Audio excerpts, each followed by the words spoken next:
In Timothy Snyder's On Tyranny, 20 Lessons from the 20th Century, lesson number 1 is do not obey in advance. Lesson number 2 is defend institutions.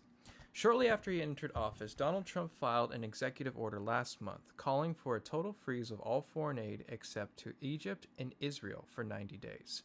This included the U.S. Agency of International Development, also known as USAID. On January 27th, USAID's website was shut down, and yesterday, on February 3rd, Elon Musk stated that they were in the process of shutting down the agency as a whole, stating that it was, in his own words, beyond repair. He does not have the power to do this, neither does the president. The agency was founded by an executive order under JFK in the 1960s. However, in 1998, it was made into an independent agency.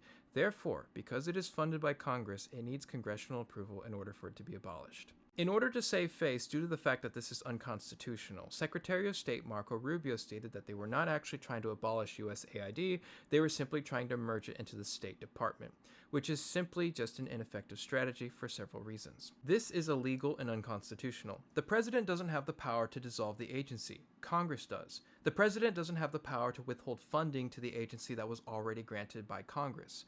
Congress does. And think about it. If President Trump wanted to do this the right way, the efficient way, towards redirecting funds from USAID to somewhere else, then he could do that with the fiscal year 2025 budget that is supposed to be passed by March 14th.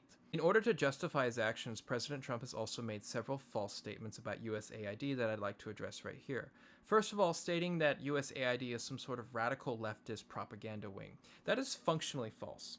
Do you know about Operation Christmas Child that's run by Samaritan's Purse? This is a Christian Christmas present program that I used to do for years when I was a child and in high school. That is funded by USAID. Samaritan's Purse receives about $90 million from USAID.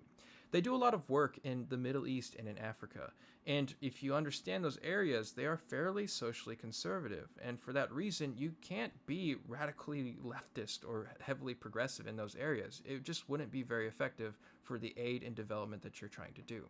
USAID is also an independent agency because it works better that way. It becomes less political and it becomes more long-term oriented, which you need for development and aid. For instance, if a Democrat becomes elected president and USAID is part of the State Department, well, now the projects change to match that agenda.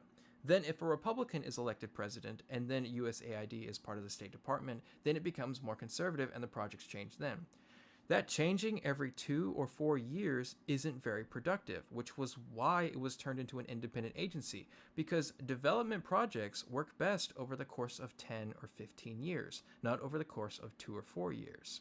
Now, we are only 2 weeks into the potentially 90 days at least of work stoppage for USAID, but already a great deal of projects have already been canceled and disrupted, and those projects aren't coming back even if the work stoppage was already rescinded, which is incredibly frustrating because these will cost us money. These will make things more difficult for everybody involved. And what's also frustrating is the fact that most people do not understand why the U.S. does foreign aid.